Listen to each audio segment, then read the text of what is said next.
Mới ngủ dậy mắt hiếp hết rồi nè. Mắt cặp hiếp hết rồi kìa. Ôi có mới ngủ, mặt mới ngủ dậy kìa. Chu mở cho mẹ coi coi. Chu mở cho. Ôi trời ơi. Cặp muốn đi máy bay. Cặp muốn đi máy bay. Cặp muốn đi máy bay.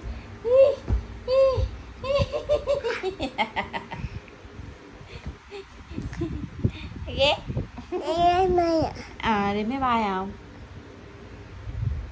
Mặt cực. Bye. Bye.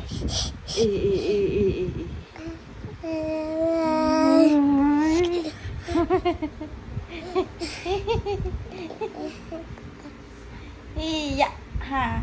Trời mỏi chân quá rồi. Yeah. Bye bye bye.